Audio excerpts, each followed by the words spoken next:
Bienvenidos a esta edición especial de Health Café, donde vamos a entrevistar a los doctores David Kersenovich y Héctor Jaime Ramírez Barba, quienes son los coordinadores de las mesas de salud de las candidatas a la presidencia del país. Pues bueno, yo creo que esta es una conversación muy interesante por varias razones. Primero, porque estamos hablando con dos grandes profesionales de la salud.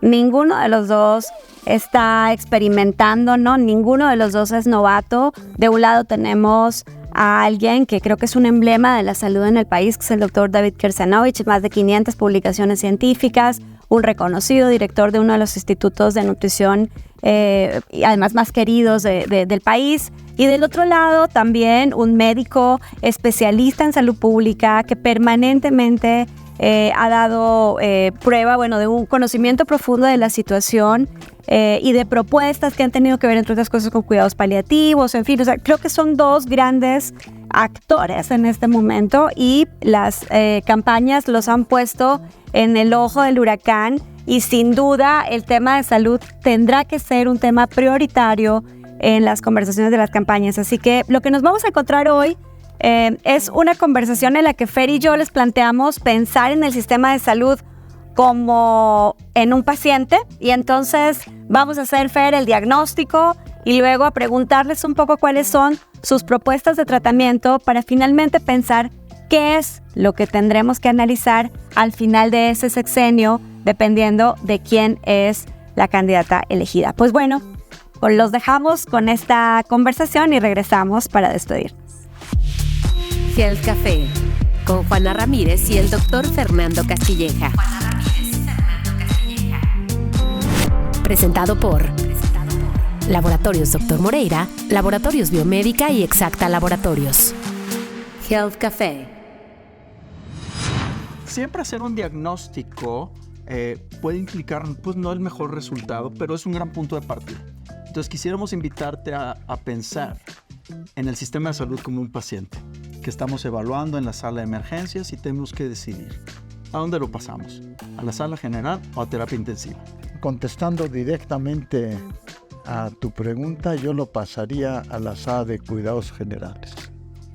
Y la razón de pasarlo a la sala de cuidados generales es porque el sistema de salud tiene muchas oportunidades de seguir adelante, entre comillas, sanamente, y entonces el que va a terapia intensiva pues va con muchas posibilidades de incluso fallecer. Entonces yo creo que el sistema de salud está lejos de fallecer. Yo lo pasaría a la sala general. El sistema público de salud en México tiene al menos 3 dimensiones. La dimensión de cada persona en lo particular. Es decir, una persona que tiene 65 años, que tiene diabetes, que tiene hipertensión, ese es su problema muy particular. El segundo es una dimensión pública con externalidades. ¿Cuánto de lo que yo tengo puedo afectar a otras personas? Y por último, el desempeño del país, 130 millones de personas, porque los indicadores son diferentes para poder hablar con propiedad. Cuando uno habla de la salud de un país, hay un estándar internacional, que significa cuántos nacen, cuántos sobreviven en las primeras épocas de la infancia, cuándo mueren y de qué mueren. Y este indicador se conoce como esperanza de vida al nacimiento. En algunos países más avanzados ya puedes ir viendo esperanza de vida a los 50, a los 60, a los 70 o a los 80. Este indicador medido en México marca que el Sistema Nacional de Salud tuvo graves retrocesos y es el diagnóstico.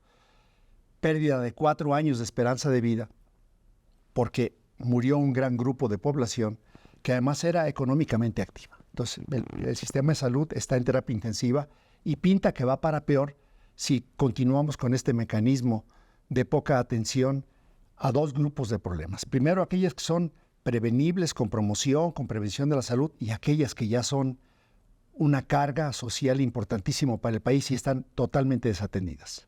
¿Cuál es tu diagnóstico hoy del sistema de salud? Ahí tenemos 2 retos importantes. El primero es cómo podemos volver a regresar a la confianza.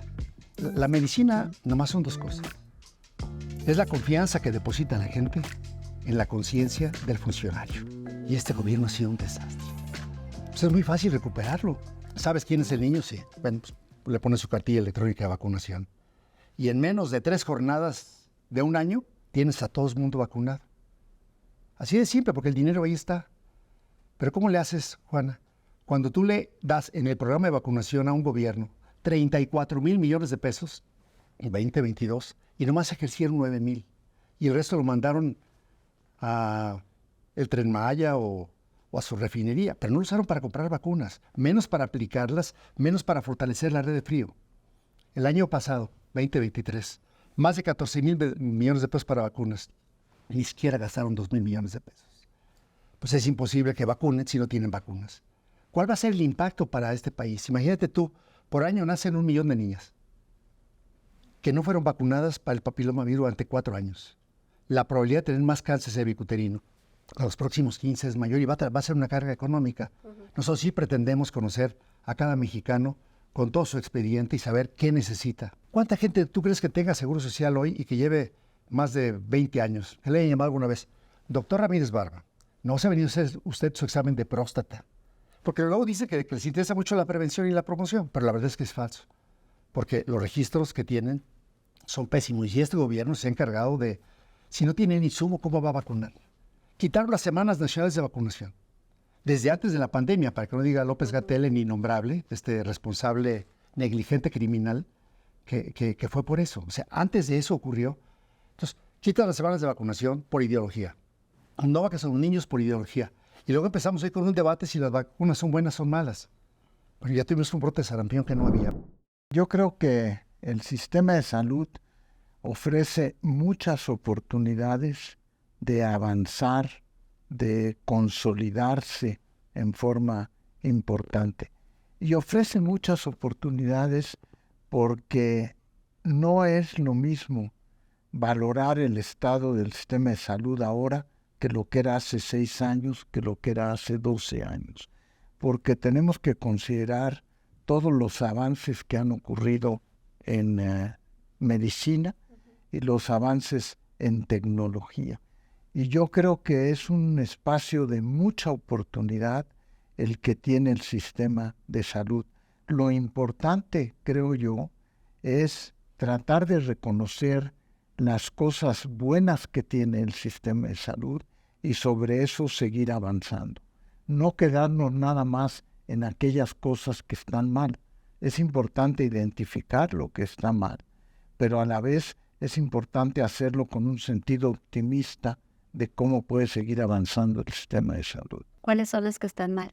Pues mira, varias de las cosas pudiéramos señalar que están mal. Se requiere reforzar el acceso al sistema de salud para todas las personas. Diciendo eso, por ejemplo, lo de la gratuidad es un gran concepto que se ha avanzado, porque uno se tiene que detener a pensar, por ejemplo, por qué enfermedades como la diabetes, la hipertensión, la obesidad siguen siendo un problema a pesar de que pasan 6, 12, 18 años. Entonces, hay que encontrar nuevas maneras de poder abordar el problema.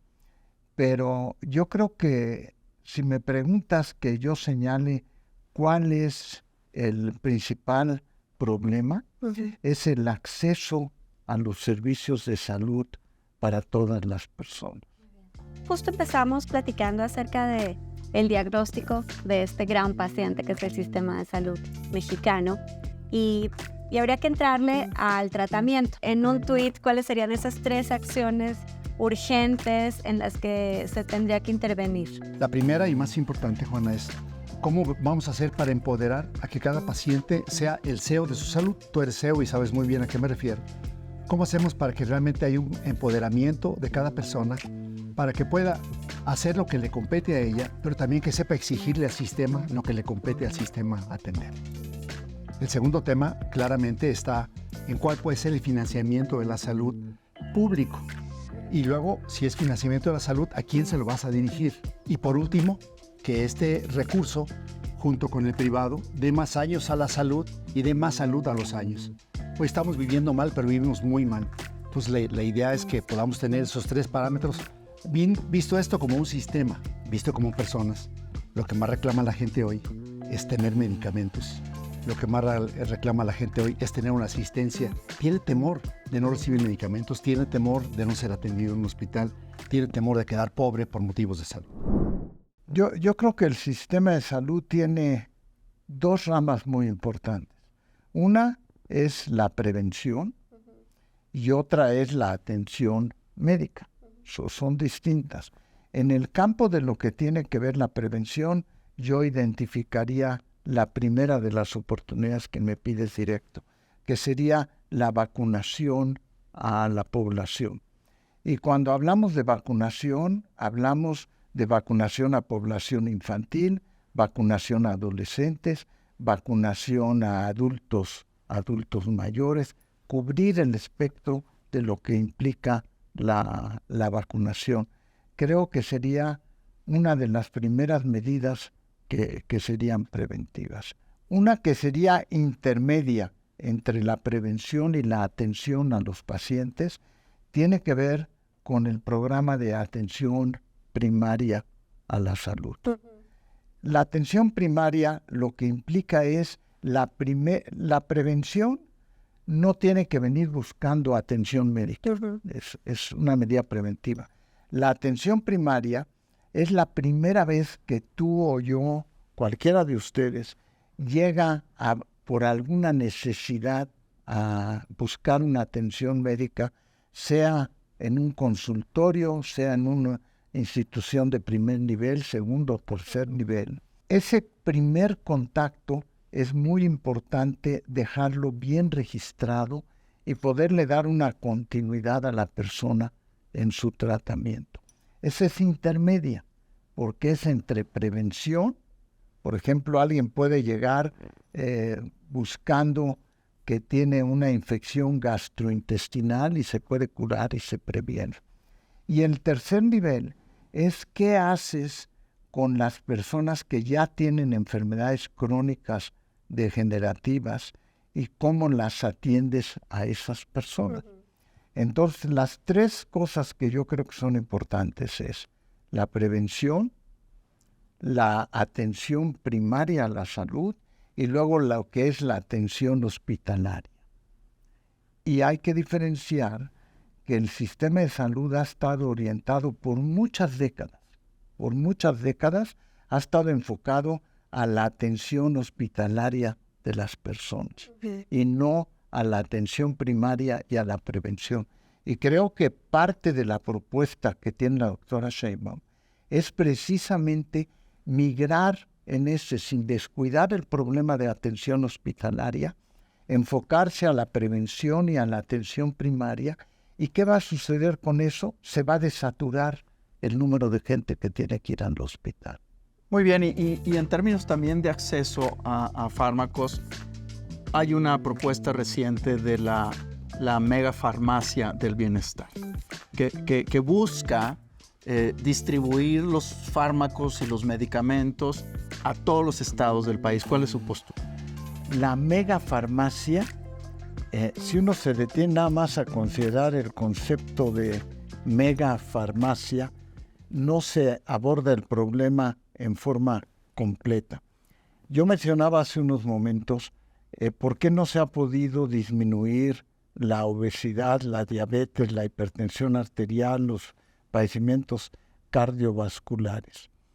No es nada más por el medicamento. Lo que es muy importante es que cuando se considera la megafarmacia, se piensa que va a llegar la medicina y se soluciona el problema. Y no es eso solo, es un componente, además de todo lo que implica la atención. Entonces, si nos quedamos nada más en la discusión de la megafarmacia, nos vamos a perder de nuevo en lo que quiere decir lo más esencial, que es cómo se baja la frecuencia de las enfermedades. Los medicamentos, yo creo que una de las grandes ventajas que ha tenido la gratuidad, lo vivimos nosotros en el instituto, es que una persona, por ejemplo, que tiene diabetes mellitus y que tiene que tomar medicina por el resto de su vida después de que lo diagnostican, pues esa persona, si se le da el medicamento, esa persona va a tener un apego al tratamiento mucho mejor. Entonces, no es nada más en una ocasión. La megafarmacia yo creo que deberá ser un centro de distribución de medicamentos para que lleguen los medicamentos. Pero considerarla solo como el problema y decir el problema es la megafarmacia, no. La megafarmacia es un componente del sistema de salud y poderle hacer llegar los medicamentos a las personas que lo requieran.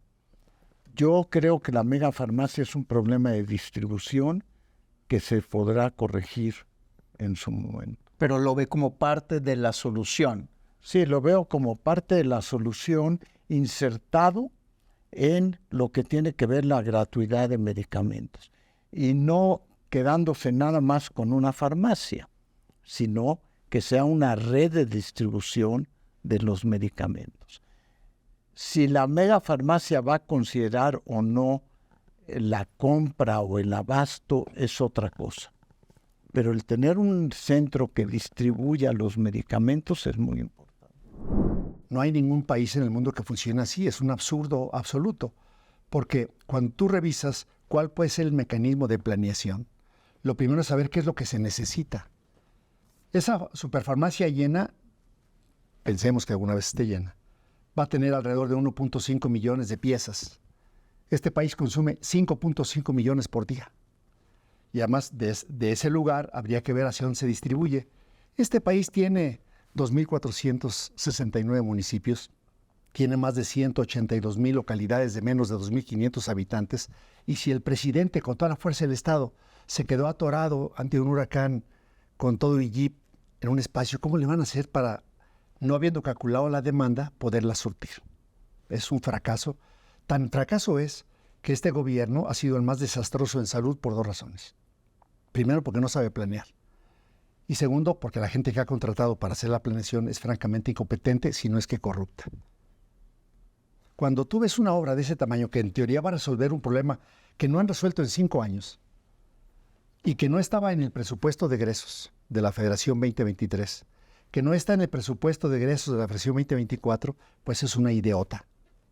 Entonces, va a ser un fracaso rotundo. La pregunta sería, ¿cuál es el Sistema Nacional de Salud? Es decir, ¿el señor Carlos Slim estará asegurado? Yo creo que no. Entonces le toca el IMSS Oportunidades, como le tocaba antes el Seguro Popular. El señor Carlos Slim, quizás cuando sea muy grave, se pueda atender en nutrición, como de hecho creo que ocurrió. La pregunta sería, ¿quién es el Sistema Nacional de Salud?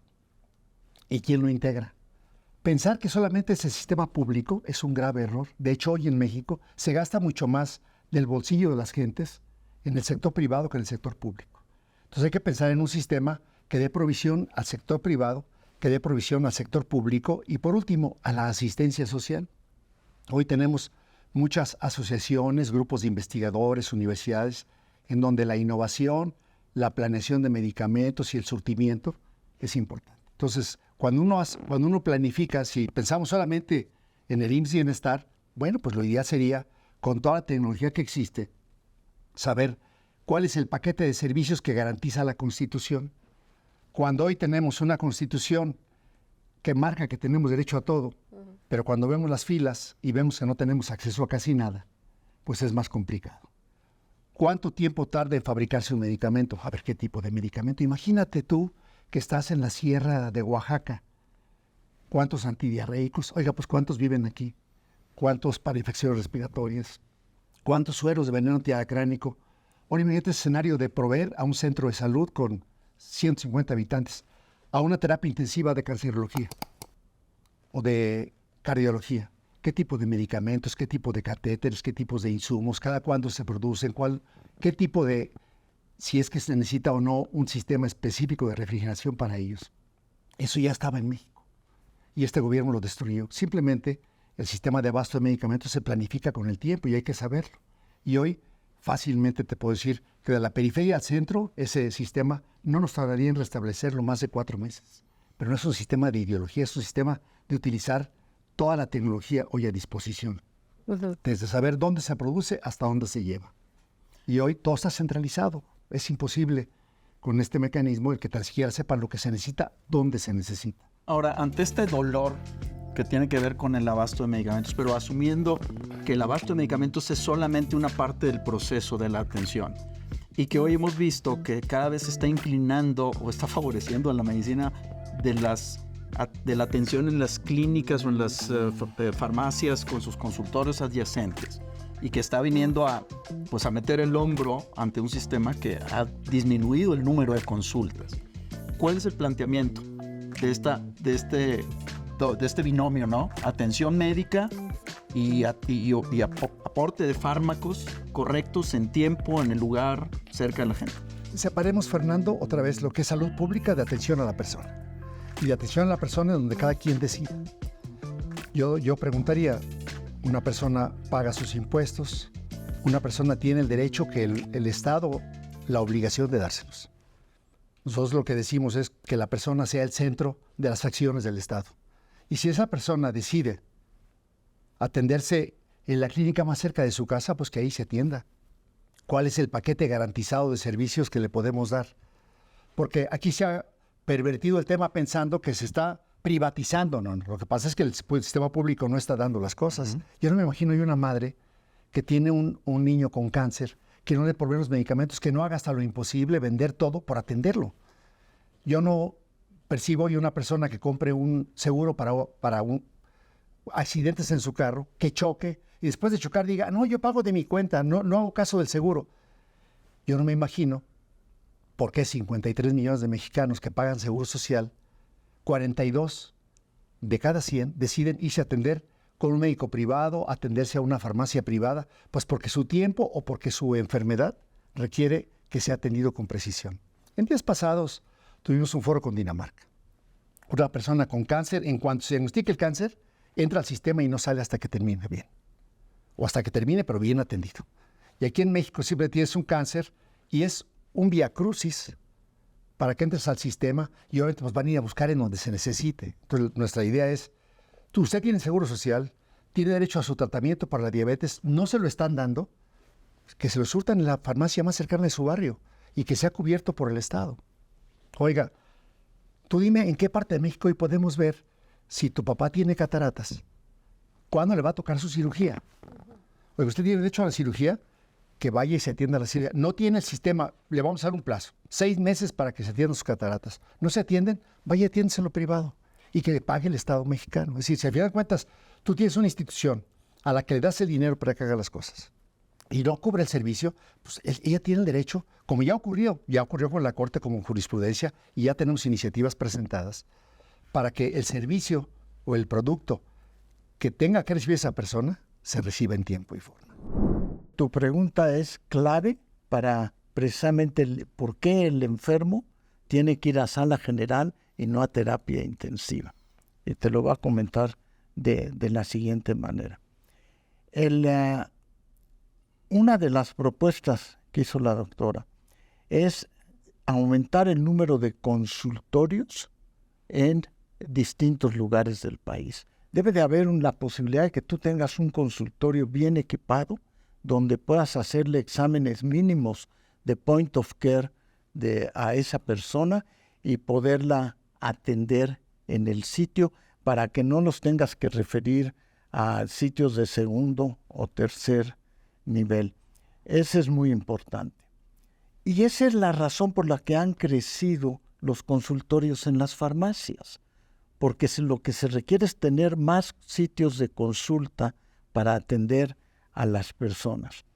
Ahora, tampoco hay que desaprovechar a la gente que está en esas farmacias, en esos sitios.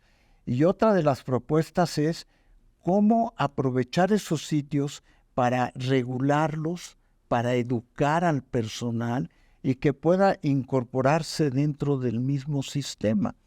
Hemos tenido diálogos a donde han estado representantes de los consultorios en farmacias y hemos hablado de cómo se puede certificar el Pronadamed, pudiera certificar a esos médicos, son oportunidades laborales de trabajo.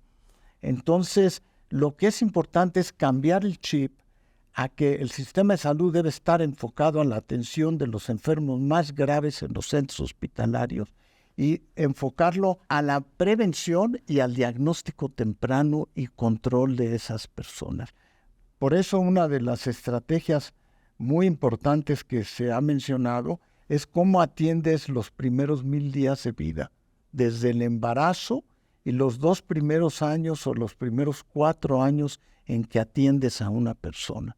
Y no estar enfocados nada más en el que ya está en fase terminal. En ese mismo sentido, pasamos para 65 millones de mexicanos que están en el régimen de seguridad social porque no son empleados formales, pues pasamos en este sexenio por Seguro Popular, luego INSABI, luego IMSS Bienestar. ¿Cuál es la propuesta desde su equipo de trabajo para atender y garantizar el acceso a salud de este grupo de población?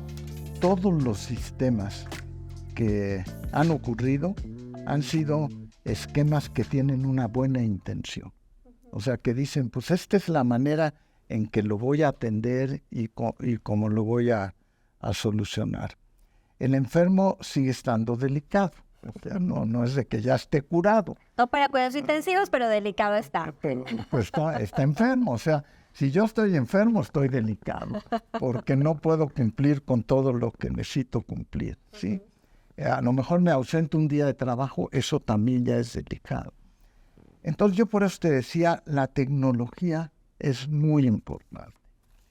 De nada serviría que sea Seguro Popular, INSABI, IMSS Bienestar, de nada serviría si no incorporamos todo lo que es la tecnología y los avances. Entonces, más que discutir cuál de los sistemas, lo que importa es el cómo, no es quién, sino lo que importa es el cómo y cómo incorporas la tecnología a lo mismo. Cómo poderle dar seguimiento a una persona para que, por ejemplo, si yo estoy en Veracruz y tengo que ir a consultar un centro en la Ciudad de México, no llegue la persona y diga, aquí estoy, y entonces me digan, pues regrese dentro de 4 meses porque yo no sabía. Si yo incorporo la tecnología, cualquiera de los sistemas puede mejorar. Entonces, lo que sí es un hecho es que el que mejor tecnología tiene en este momento para la atención es el IMSS. Y si el IMSS Bienestar incorpora la tecnología al proceso, pues tiene mejor posibilidades de avanzar. Nunca vamos a tener el sistema perfecto. ¿Por qué? Porque las enfermedades cambian, la tecnología cambia, el clima cambia, ahorita con todo lo que tenemos de cambio climático cambia, pero si tenemos un sistema que pueda incorporar la tecnología, los avances, eso va a funcionar. De entrada, conocerlos. Hoy resulta que antes, hasta el año 2019, había un padrón. Un padrón con nombre, con apellido, con dirección, conocíamos todo y se llamaba Seguro Popular. Había una póliza con una cantidad de servicios garantizados y con un grupo de padecimientos de gastos catastróficos para que te atendieran. A desaparecer el padrón, cuando se desaparece el Seguro Popular, desaparece lo más importante, el financiamiento. ¿Cómo funciona el sistema público? ¿Tú tienes seguridad social? Bueno, pues tú pones una parte, el patrón otra parte y con impuestos públicos otra parte. Son 10 asegurados, Hacienda le manda por 10. Son 100, le manda por 100. Bueno, cuando ellos quitan el Seguro Popular, no están quitando la atención médica, quitaron el financiamiento y dijeron, a partir de ahora borramos el padrón, el INSABI en 4 años presentará un padrón. Pues ya el INSABI ya hasta se murió y no hubo padrón. Entonces, ¿cómo puedes calcular cuánto necesitas o qué tipo de medicamentos necesitas o qué tipo de servicios necesitas para conocerlos? Bueno, hoy vamos a entrar el 2 de junio a un evento donde te piden una credencialita, algo así. Bueno, pues si hoy podemos saber cuántos son de entrada, ya puedes calcular cuánto necesitas y en dónde. Y eso es muy fácil. A eso quería ir también al IMSS, que además le entregaron la responsabilidad de estos mexicanos a través del IMSS Bienestar. Pero el IMSS tiene sus propios dolores. ¿Cuáles son esos dolores del IMSS? Juana, primero, yo tengo la impresión que ha habido una pésima comunicación, porque es que lo saben decir. O sea, lo único que se dio al IMSS es que el director del IMSS sea el presidente de la Junta de Gobierno de la otra OPD. No tiene que ver nada con el IMSS. Es un engaño para el pueblo, ¿ves? como la gente confía más o menos en el IMSS, y digo confía porque no conoce los resultados. Realmente el IMSS, si me preguntas por el desempeño, ha sido el peor desempeño en bueno, después, primero fue el ISSSTE, o sea, el ISSSTE sí no tuvo razón de ser. Y los sindicatos callados. Por eso decimos empoderar al paciente para que exija. Y luego el segundo de pésimo desempeño fue el IMSS. El año más brillante fue el año pasado, y por decirte algo, tiene 0.70 camas por cada 1,000 derechohabientes. El mínimo es una cama. El IMSS llegó a tener 1.7 camas. O sea, ha disminuido su infraestructura y sus servicios muy malo. Que la principal gente que va a las farmacias es la gente que tiene IMSS. Entonces, el IMSS Bienestar no tiene que ver nada con el IMSS. Solamente el director, pues que por cierto, el que a dos amos sirve con más de alguno queda mal, lo ha hecho muy mal, porque primero el financiamiento que tiene es menor. Decíamos que en el caso del IMSS le dan por cada derechohabiente. Él entra, en teoría, a 77 millones de mexicanos que no saben ni quiénes son, ni dónde viven y que tienen menos dinero para entregar un paquete de servicios. Bueno, dice el presidente que tiene derecho a todo. En la práctica, nada. Entonces, no hay una garantía de paquete específico de servicios, no hay una garantía de medicamentos, pero el IMSS Bienestar solamente eran letras. Bueno, voy a hablar con propiedad. Se llama Servicios de Salud del Instituto Mexicano del Seguro Social para el Bienestar. Y entonces te vas tú a Nayarit, que por cierto fue el más corrupto del INSABI, según los resultados de la Auditoría Superior de la Federación ahora, en donde el gobernador dijo, aquí está todo, y se lo entrega al INSABI. ¿Qué le entregó? Bueno, pues al Hospital General de Nayarit, que luego se llamó el Hospital General de Nayarit INSABI. Ya no se va a llamar el Hospital General de Nayarit IMSS Bienestar. O sea, son las mismas unidades. Porque fíjate el truco, el programa IMSS Bienestar tiene más de 82 hospitales, está en 19 estados, y ni una de esas clínicas se la dieron al IMSS Bienestar OPD. No se las dieron. El IMSS tiene entonces al paquete ordinario con sus dificultades y cada vez más serias, con su opacidad y cada vez más seria.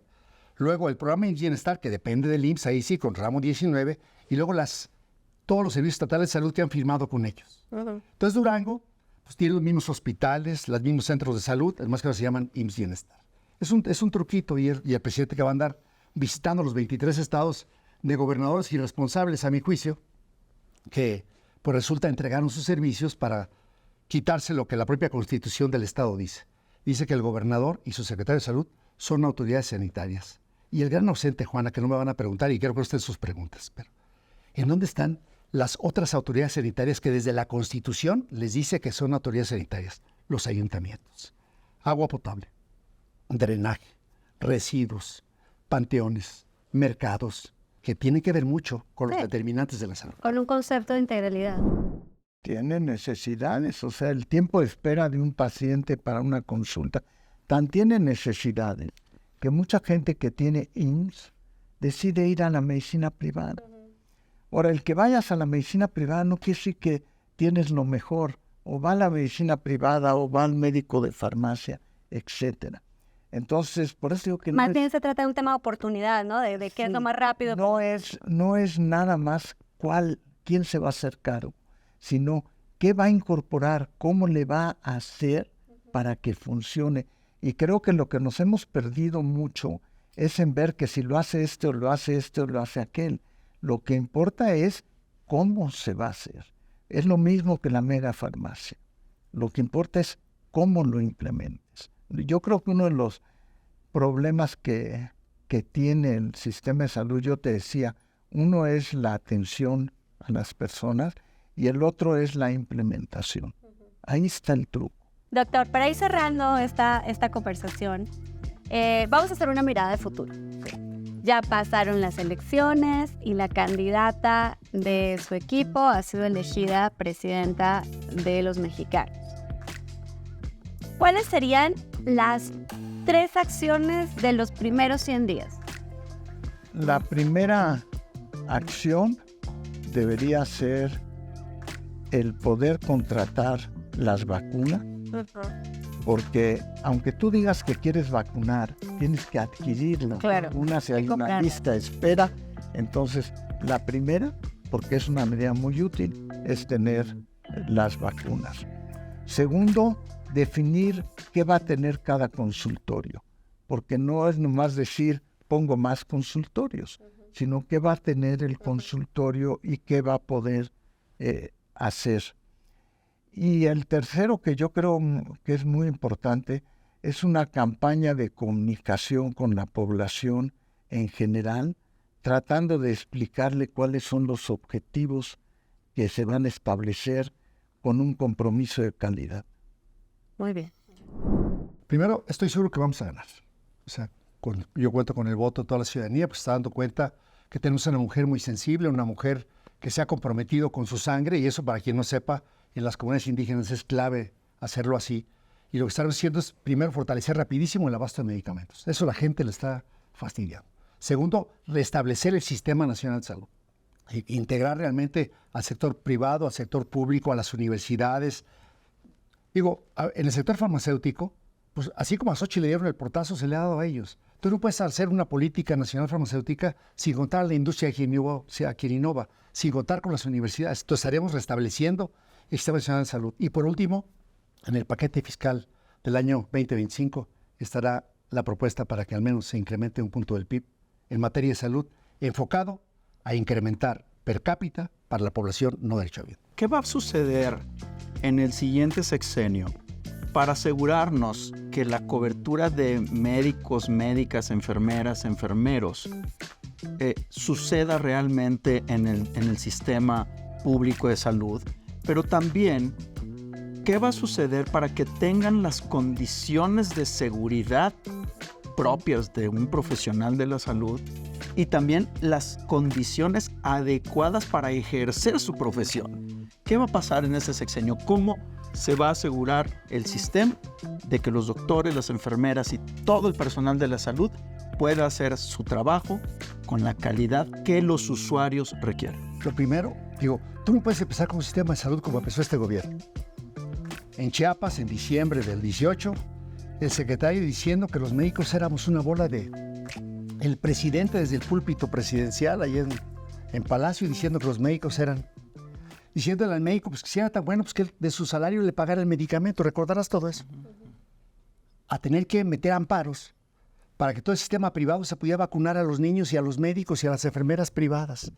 O sea, tenemos que recuperar dinero y decirles a todos, médicos, enfermeras, químicos, odontólogos, nutriólogos, que son una parte esencial del sistema de salud. Y tenemos los mejores profesionales en México.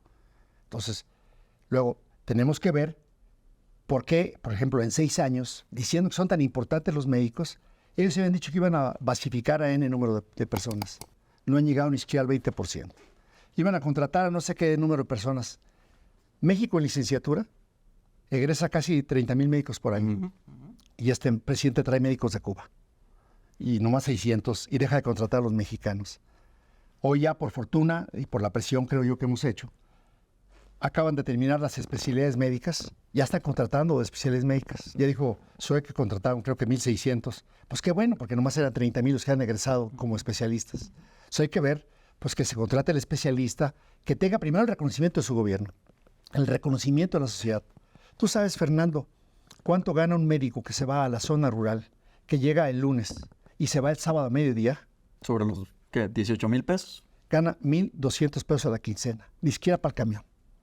Y si la comunidad no le apoya para que el cuate pueda comer bien, si es una mujer que la cuide y que no sea violentada de la propia comunidad, sería imposible. Bueno, ese sistema de pasantes. Este presidente que iba a cubrir las zonas más distantes ha descuidado y vilipendiado a pasantes de medicina, a pasantes de enfermería, y será nuestro primer reto a recuperar. Es un médico en el 6º año de su formación o en el 7º año de su formación, si es una carrera donde hay internado pegado, y que gane 1,500 pesos. Imagínate, entra a los 18 años a la facultad, tiene 26 años, a lo mejor ya hasta está casado, pues ¿qué haces con 1,500 pesos?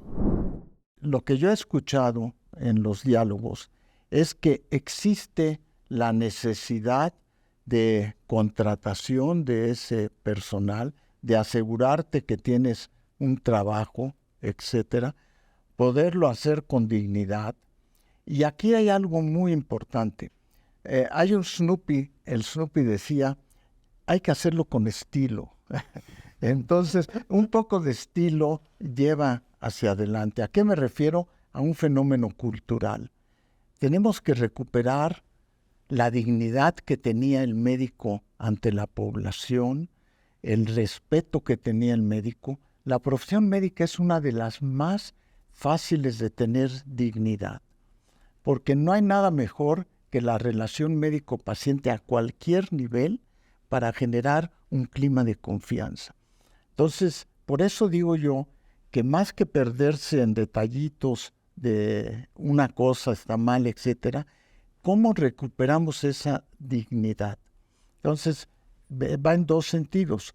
Una es que los profesionales de la salud estén bien reconocidos económicamente en su trabajo. Y segundo, la misma cultura. O sea, en COVID vivimos una situación muy especial. La gente se dio cuenta que la cosa más importante que hay en la vida es la salud. Más que lo económico, la mejor manera de conseguir equidad es proporcionar una mejor salud. Entonces, pues yo creo que sí, hay que contratar al personal, hay que difundir la cultura a la población general de que ningún médico se puede equivocar. Me preguntaban afuera de ahorita si te equivocas.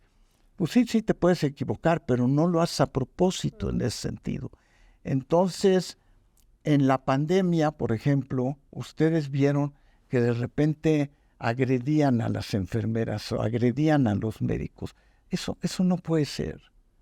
Entonces, para que un sistema de salud sea de calidad, el personal debe de ser reconocido, tanto económicamente como el privilegio de la relación médico-paciente que debe ser adecuada. Doctor, pero todos estos cambios y estas tecnologías y poner las condiciones laborales necesarias para los médicos y las enfermeras implica inversión en salud. Sí. Se anticipa un incremento en la inversión en salud. Realmente estamos por debajo del promedio de la OCDE, de los países de la OCDE. A ver, te voy a contestar muy abiertamente esa pregunta. En cada gobierno que llega, se dice hay que subir el Producto Interno Bruto en salud a tal cifra. No ha sucedido. No ha sucedido.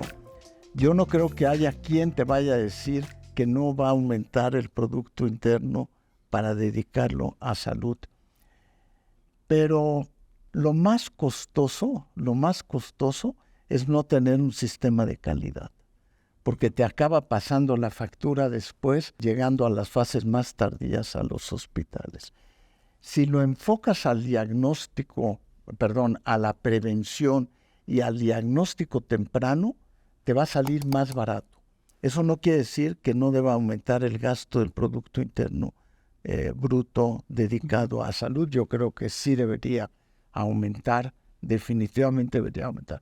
Por eso es que yo, cuando salió lo de gratuidad de medicamentos, que ha tenido problemas en la implementación, yo lo único que puedo hacer es festejarlo. A ver, yo hago medicina privada y hago medicina pública. Y el poder ver la cara de un enfermo que sale y que le das la medicina y que la tiene, lo agradece. Ahora, el reto es que haya los medicamentos. El reto es que sí los haya, porque si le decimos que es gratuito y no le damos las medicinas, pues entonces estamos viene una frustración. La cara de frustración también es dolorosa. Entonces eso es un reto. Estamos hablando de todo el Sistema Nacional de Salud. Porque ya te aseguro que un neurocirujano de una clínica privada, pues no se va a ir después de hacer 7 años de medicina, 4 de cirugía, 2 de neurología, 4 de neurocirugía, no se va a ir a la Sierra de Chiapas, porque el sistema debe ser georreferenciado para tener los principales especialistas en centros donde tú los puedes llevar, incluyendo el movimiento del paciente. Ahorita el planteamiento que se tiene, por lo menos, es incrementar a 4 puntos del PIB. México, ahorita con el presidente estamos en 2.6, y si luego le quitas lo que no ejerció, que ha sido algo cotidiano, pues estamos como en el 2.5 puntos del PIB, que es muy bajo. Ahora, ¿qué se ocupa también? Bueno, pues que los mexicanos aportemos un poco más, pero ya es un tema de los ingresos. Pero al menos la propuesta de Xóchitl, desde que el año pasado, siendo senadora, hizo una propuesta de ley en el presupuesto de egresos de la Federación que no fue aceptado por Morena, propuso 4 puntos del PIB. Es decir, incrementar para la población no asegurada, insisto, por lo menos 360,000 millones de pesos más. Porque si no va a ocurrir que otra vez con el régimen de jubilaciones y pensiones del IMSS pones 360,000 y los absorbe el IMSS, ¿no? Y los absorbe el IMSS, donde se atiende una muy pequeña parte de México hoy. porque son tan precarios esos servicios que la gente prefiere pagar. Entonces, tenemos que enfocarnos muy bien y además que si tú tienes 10 hijos, pues le des un pesito por cada hijo y no con el promedio presupuestal que se está dando. Recientemente se creó un grupo independiente para investigar posibles responsabilidades en el manejo de la pandemia del COVID-19. En el caso de que el grupo de ustedes llegue a la presidencia, ¿plantearían continuar con la investigación y eventualmente levantar responsabilidades? Por supuesto, porque este gobierno no tiene vergüenza. O sea, la propuesta yo la hice desde la permanente como Partido Acción Nacional. Propusimos que hubiera una comisión independiente en plena pandemia, porque claramente estaban equivocándose muchísimo. 800,000 hogares enlutados en México, nomás habla de la negligencia criminal, de la gente con soberbia. La soberbia castiga al ser humano con ceguera y con sordera. Y este gobierno no veía ni oía. Tú no puedes decirle a la gente, váyase a su casa, quédese en su casa. 8 de cada 10 muertos, Fernando, morían en su casa o las primeras 24 horas llegaron al hospital. No había medicamentos, no había cubrebocas. Bueno, ya relaté el crimen de no vacunar a los profesionales de salud. El crimen de los siervos de la nación vacunándose primero ellos en vez de los de primer contacto que estaban atendiendo pacientes. El crimen de no proveerle a los médicos y enfermeras. México fue el país con mayor mortalidad de profesionales de salud. Tú no puedes mandar la guerra allí en la primera línea sin margen de batalla. Esta comisión independiente, que por cierto, le entregamos al secretario Alcocer en la mano en el Congreso los libros y todos los actuales que se hicieron mal, puesto por todos los exsecretarios que forman parte de esta comisión independiente. Yo alabo mucho a la comisión independiente y por supuesto, este país, hablando ya no de atención médica, sino de salud pública, ocupa prever qué va a venir para el futuro. Este país, tú no estás para saberlo, yo para contártelo, pero tenía todo un almacén con todas las reservas que se necesitaban, que fue desfondado por ellos antes. En plena pandemia, en marzo del 2020, le ofrecimos 20,000 millones de pesos al gobierno federal. Y al día siguiente nos dijo López-Gatell que no ocupaban nada, que tenían todo.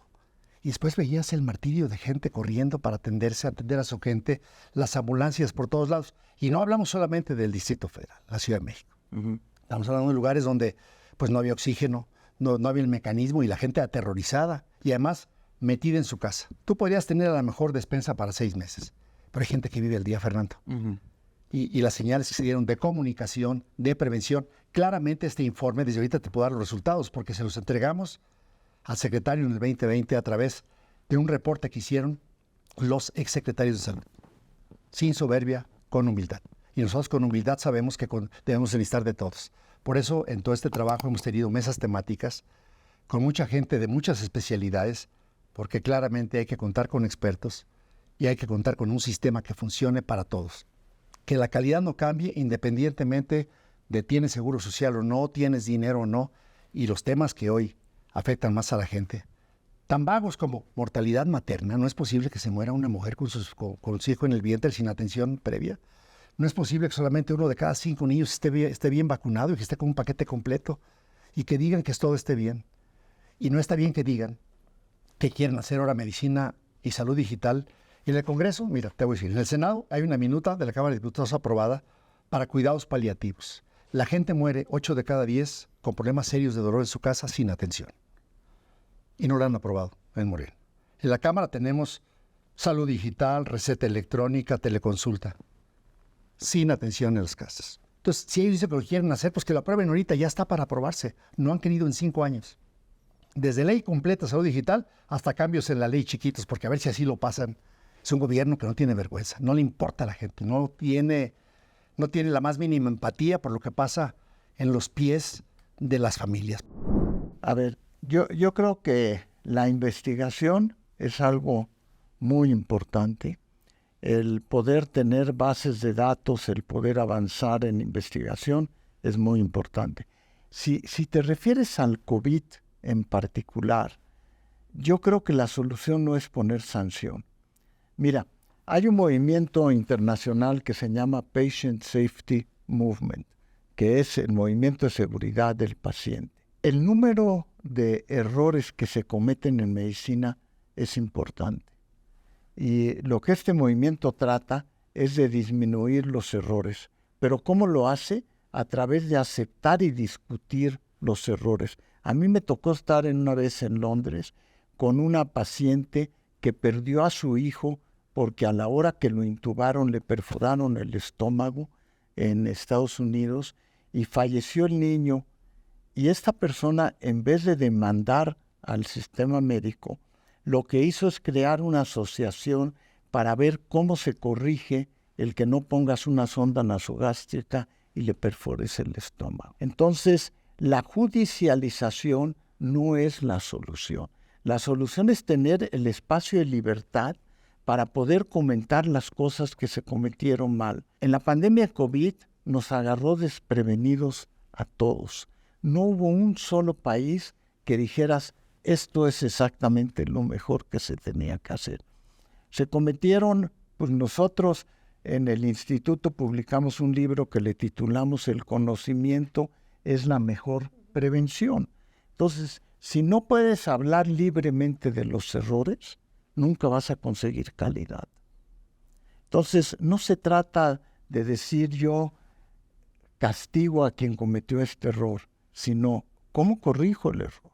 Y hablando de investigación, doctor, ¿cuál va a ser el papel de la investigación, la ciencia, el desarrollo en el siguiente sexenio? Fundamental, Juanita, fundamental. Decía Fernando, que cómo iba a hacer con los pacientes crónicos degenerativos. Yo imagino los crónicos degenerativos, y un tema que tú has abrazado, y Fernando en algunas partes también, enfermedades raras. Pues se ocupa medicina de precisión, medicina genómica, genética, desarrollo de enfermedades huérfanas, para medicamentos de ese tipo específico. Pues obviamente requiere mucho más inversión en investigación. Y cuando un gobierno, a través del máximo Consejo de Ciencia y Tecnología, hace un respirador tipo Frankenstein, que no se ha usado, que hace una vacuna patria, que no era la vacuna, sino era una fórmula de Estados Unidos, y no ha salido y no ha caminado, aunque estén trabajando, claramente estamos fallando. Quitan los fideicomisos para coinversión público-privada. Nosotros vemos una gran capacidad de inversión con personas, con investigadores, con instituciones de todo el mundo. Estamos en un mundo globalizado. ¿Qué problema queremos solucionar y qué áreas de oportunidad tenemos en México? Pues hoy resulta que nuestros principales actores han sido los clínicos que a través de redes sociales nos dicen qué estar haciendo porque este gobierno es incapaz de hacerlo. Cuando tú revisas número de investigadores nacionales en medicina, la UNAM, la quitan del Consejo de Salud General, no la apelan en los consejos de vacunación, y los científicos van a ser 3 burócratas, que es un esbirro y sus compañeros en la mesa. Eso no puede ser. Tenemos en México gente experta, hay que hacerle caso. Pues yo espero que sea mucho. Tú eres un investigador, Sí, por además. eso.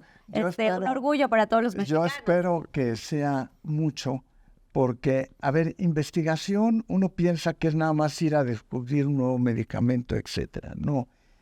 La gran parte en investigación, yo creo que necesitamos tener un sistema de epidemiología inteligente.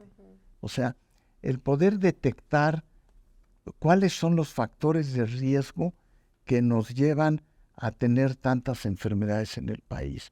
No es lo mismo el factor de riesgo en el sur del país que en el norte. Por ejemplo, en el sur tenemos un problema, el dengue. ¿Cuáles son los factores de riesgo? Pues la lluvia, el acúmulo de agua, el saneamiento, etcétera. Ese es un problema y que se puede resolver con inteligencia epidemiológica. En el norte tenemos otro. En el norte tenemos problemas de hipercolesterolemia, de hiperlipidemia, porque tiene que ver con la alimentación de la población. Entonces son otros los factores de riesgo.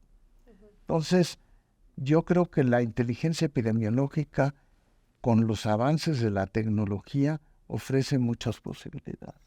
Doctor, finalmente, ¿cuál va a ser el legado del sexenio si la que es elegida es la candidata de su equipo? Que sepa la gente que Xóchitl Gálvez estará poniéndolo a usted en el centro de toda su atención. Una mujer que sabe, una mujer que entiende y una mujer que tiene la humildad para rodearse de los mejores hombres y mujeres, sobre todo empezando por usted. Yo creo que el legado lo pondría en una palabra: calidad. Calidad que tiene que ver en el acceso al servicio, calidad en la prevención, calidad en la atención primaria. La palabra clave es calidad. Fer, yo creo que tuvimos 2 buenas conversaciones que los mexicanos van a poder contrastar. Tú, como médico, ¿a qué te sabe esta conversación? En principio, pareciera que ciertas partes del diagnóstico están de acuerdo, aunque el manejo del paciente fue distinto. Uno lo mandó a la sala general y otro lo mandó a la sala de terapia intensiva.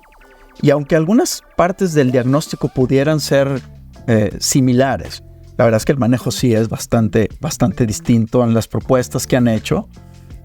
Una propuesta un poco más frontal que la otra, con un poco más de números, pero por el otro lado, una visión positiva de lo que sí puede ser el sistema de salud. Entonces, creo que lo que sí queda claro hoy es que las dos mesas principales de discusión de la salud hoy están lideradas por gente que es legítima en su posición, que tiene un liderazgo pues ya probado por muchos años. Pues vamos a analizar pues la capacidad de ejecución de las ideas. Yo te quiero contar que yo he participado en algunas de esas mesas de ambos lados de las campañas, y lo que es cierto es que sí ha habido un ejercicio real de escucha y que la gente tiene ganas de ser escuchada y que hay un malestar general alrededor del sistema de salud que tenemos. A mí me parece que ambos médicos nos han propuesto acciones. Ambos, por supuesto, del lado de la oposición, pues es más evidente la crítica a estas cosas de las que hemos hablado ampliamente, incluso en este espacio. Pero creo que hay cosas que son pues irrefutables, y entonces allí me parece positivo este reconocimiento de todas las cosas que tenemos por hacer para garantizar, y me quedo con algunas de las frases que tuvimos hoy aquí. Uno, para garantizar el acceso, ¿no? Y esto es un reconocimiento de que no tenemos el acceso de acuerdo a lo que dice la Constitución del país, ¿no? Y por otro lado, cómo tenemos que mejorar la calidad de los servicios que se prestan hoy a los mexicanos, pasando por algo que me llamó mucho la atención, y es que ambas mesas aceptan la necesidad de regresar al sistema de vacunación. O sea, pensando en que el primer paso es la prevención, a mí me deja tranquila pensar al menos que desde ambas mesas se está viendo la necesidad de fortalecer el sistema de vacunación. A mí me parece también muy importante una coincidencia en dos cosas. Uno, ambos equipos ponen al paciente al centro. Y eso lo reflejan en varias acciones que ambos proponen.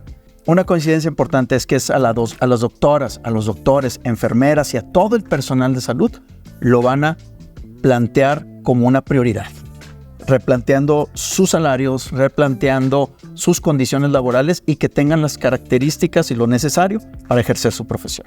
Y algo que me parece interesante para cerrar es que normalmente antes de la pandemia la salud no era un tema en la agenda de ningún candidato a nada en este país, ni a las ciudades, ni a las gobernaciones, y mucho menos a la presidencia. Era un tema que se pasaba por el ladito, como me dijo alguna vez un candidato, porque la salud no da votos, los quita. Entonces yo creo que el mensaje para todos los que nos ven, nos escuchan, y para todos los mexicanos es que por supuesto que hay muchas preocupaciones: seguridad, educación, empleo, economía. Pero lo decía el doctor David Kersenovich, creo que nos dimos cuenta en la pandemia que la salud es lo más importante y es de todos nosotros de quienes depende que sí pasen las cosas. Entonces creo que la conclusión es que el voto también tendríamos que ponerlo en el lado en donde el plan de salud nos haga más sentido, porque todos somos o seremos un paciente del sistema de salud. Espero que esta información sea interesante para todos ustedes. Muchas gracias por acompañarnos, como siempre, en Health Café. Fer, ¿dónde te encuentras? Como Fernando Castilleja en todas las redes. Y a mí como Juana Ramírez y Juana Ramírez Soin. Nos vemos una vez más para hablar de los temas de salud aquí en Health Café. Health Café. Presentado por Laboratorios Dr. Moreira, Laboratorios Biomédica y Exacta Laboratorios. Health Café.